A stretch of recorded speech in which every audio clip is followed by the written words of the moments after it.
अस्सलाम वालेकुम वरहमतुल्लाहि वबरकातुहू। उम्मीद है कि आप हज़रात खैर आफियत से होंगे।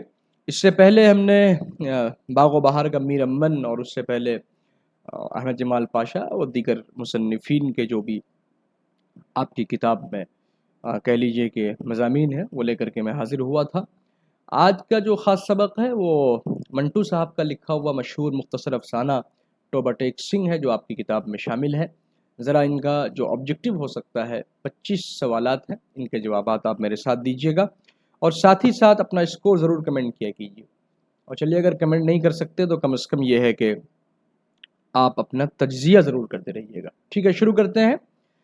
तो सबसे पहले आपका इस्तकबाल है भाई, एक रस्म है कि आपका इस्तकबाल है, स्वागत है, खैर मक़दम है रुखसाना एकेडमी के आपके अपने ही चैनल पर। मैं आपका होस्ट मोहम्मद आफ्ताब आलम, और मैं ये कहूँगा कि रुखसाना एकेडमी महज एक नाम नहीं है बल्कि एक इमोशन है, एक यकीन है, एक भरोसे का नाम है जो आपके कामयाबी तक आपके साथ चलेगा। न सिर्फ ये बल्कि उसके बाद भी आपके साथ हमेशा कंधे से कंधे मिलाकर खड़ा रहेगा इंशाल्लाह।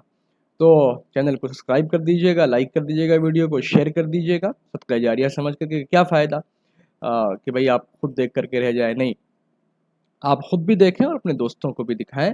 उससे हो सकता है कि आपका एक शेयर आपकी कामयाबी का ज़रिया बन जाए। ठीक है, सवाल नंबर 1 देखिएगा, शुरू करते हैं। अफसाना तोबा टेक सिंह के मुसन्निफ़ कौन है? बहुत ईजी सवाल, मंटू साहब इनके मुसन्निफ़ हैं।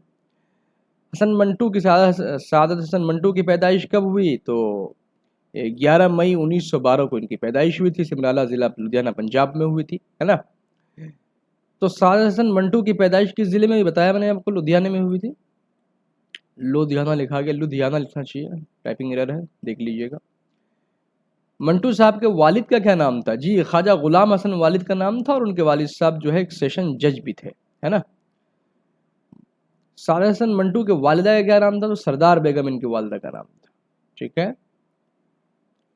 तोबा टेक सिंह का मरकजी किरदार क्या है? जी, बिशन सिंह इनका मरकजी किरदार है। बिशन सिंह को कौन भुला सकता है भाई। इस अफसाने का मरकजी किरदार बिशन सिंह है, जिसे लोग तोबा टेक सिंह के नाम से भी जानते थे। ठीक है। बिशन सिंह कितने सालों से पागल खाने में बंद था? जी, 15 सालों से पागल खाने में वो बंद था। कितने सालों से? 15 सालों से पागल खाने में वो बंद था। अफसाना तोबा टेक सिंह में किस पस मंज़र और तारीख़ी वाक़े को बयान किया गया? ओहो, तक़सीम हिंद के वाक़यात को बयान किया गया। और मंटू साहब ने अपने कलम की कलमकारी से ये बताने की कोशिश ही नहीं की, बल्कि बता दिया है कि ये पागल है लेकिन ये तक़सीम मानने को तैयार नहीं है। जब पागल मुल्क की तक़सीम मानने को तैयार नहीं है तो आप अक्लमंद लोग हैं, आप तो पढ़े लिखे लोग थे, आपने कैसे मुल्क को बांट दिया, मुल्क को कैसे तक़सीम कर दिया। मंटू साहब ख़ुद भी बहुत ज़्यादा तकलीफ़ में थे और इस चीज़ को नापसंद करते थे कि मुल्क का बंटवारा हो।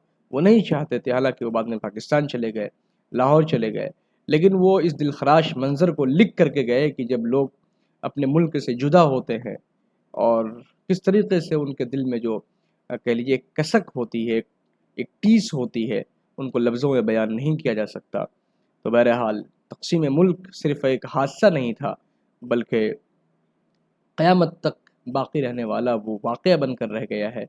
जब 15 अगस्त 14 अगस्त 1947 पाकिस्तान बना, 15 अगस्त 1947 को हमारा मुल्क आज़ाद हुआ जो आने ही वाला है, तो वो उस मंज़र को याद दिला देता है जिस मंज़र को देख कर के रूहें काँप जाती है ना। आप तड़प उठेंगे कि 10 लाख लोग सरकारी आंकड़े के हिसाब से मारे गए। इधर से भी ट्रेन में लाशें जा रही हैं, उधर से भी ट्रेन में लाशें आ रही है।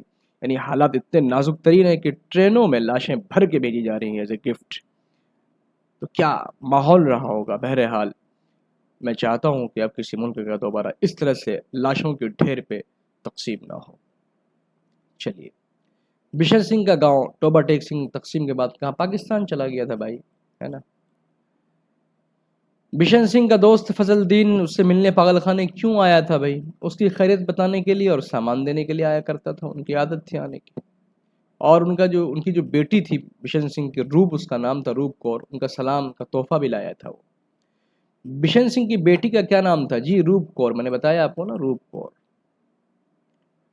बिशन सिंह की मशहूर बेमुआफ़ इबारत तकिया कलाम कौन सी थी? जी, ये देखिए, ये पंजाबी में है। ऊपर दी, गुड़गुड़ दी, ध्यान दी, बेधिया का दी, मूंग दी दाल, दिद्दी ललटेन। تو یہ ان کا پنجابی میں ایک تکیہ کلام تھا جو وہ بولا کرتا تھا، کون؟ بشن سنگھ. یہ مسلسل وہ بولتا رہتا تھا. پنجابی ہے، پنجابی مجھے آتی نہیں کہ میں آپ کو بتاؤں اس کا مطلب کیا ہوتا ہے. بہرحال بشن سنگھ نے کس مقام پر اپنی جان دے دی؟ جی، نہ کسی ملک کی زمین پر، نو مینز لینڈ، یعنی ایسا آدمی جس کو زمین نہیں، مطلب کہ نہ وہ زمین پاکستان کی تھی نہ ہندوستان تھی، نہ وہ سرحد کے اس ٹکڑے پر گر کر مر گیا جس کا کوئی نام اور ملک نہیں تھا، نو مینز لینڈ کے نام سے، ہے نا، نو مینز. ساجد حسن منٹو کا انتقال کب ہوا؟ 1955 میں ان کا انتقال ہوا تھا. 18 جنوری 1955 میں ان کا انتقال ہوا لاہور کے پاکستان. ٹھیک ہے، لاہور پاکستان میں ان کا انتقال ہو گیا. ساجد حسن منٹو کی مدفن تدفین کہاں ہے؟ میاں صاحب قبرستان لاہور میں، ایک بہت مشہور قبرستان کا نام ہے، وہیں مدفون ہے، تدفین ہوئی ان کی. منٹو کے اولین افسانوی مجموعے کا کیا نام ہے؟ یعنی افسانوی مجموعہ پوچھا، افسانہ نہیں پوچھا، افسانوی مجموعہ. تو آتش پارے ان کا اولین افسانوی مجموعہ ہے جو 1936 میں شائع ہوا تھا. درج ذیل میں سے منٹو کا مشہور ڈرامائی مجموعہ کون سا ہے؟ ڈرامائی مجموعہ، یعنی ڈرامہ جو لکھنے کا جو انہوں نے آغاز کیا تو ان کا مجموعہ کون سا تھا؟ آؤ ڈرامہ کریں. منٹو کے مشہور کہہ لیجئے کہ ڈرامائی مجموعہ ہے یہ، اور ریڈیائی ڈرامہ کا مجموعہ ہے، اس بات کا دھیان رکھیے گا. منٹو کے خاکہ نگاری کے مشہور مجموعے کا کیا نام ہے؟ جی، گنجے فرشتے، یہ انہی کا ہے.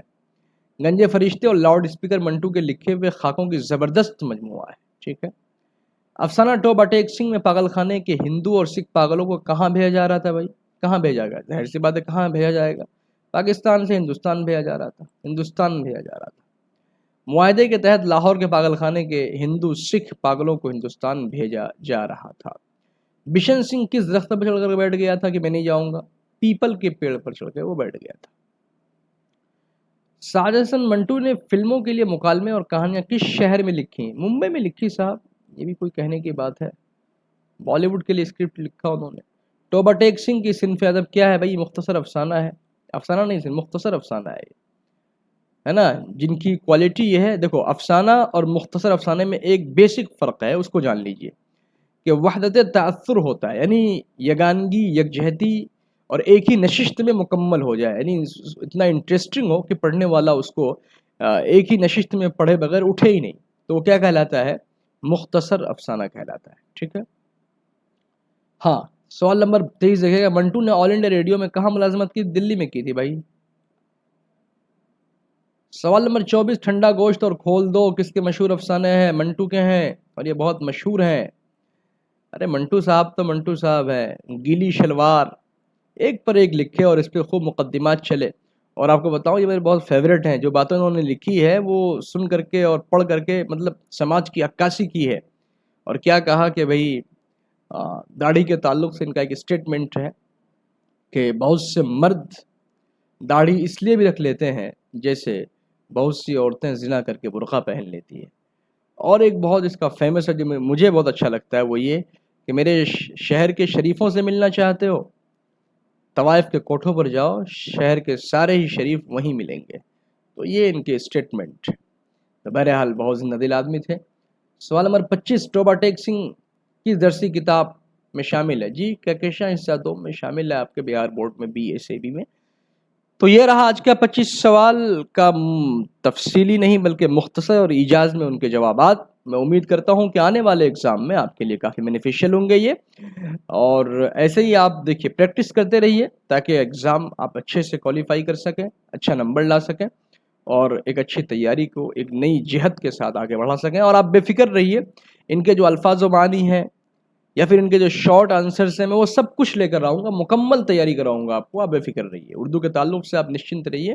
انشاءاللہ تعالی مکمل تیاری آپ کی رخسانہ اکیڈمی کے اس چینل پر ہوگی، جو ایک نام نہیں بلکہ آپ کے ایموشن سے، طلبہ کے ایموشن سے جڑا ہوا ہے، یہ پڑھنے والے بچوں کے ایموشن سے جڑا ہوا ہے یہ. تو آپ کا جو جذبات ہے، آپ کے سچے جذبات کی ضرور قدر کی جائے گی. ٹھیک ہے. اللہ حافظ، فی امان اللہ.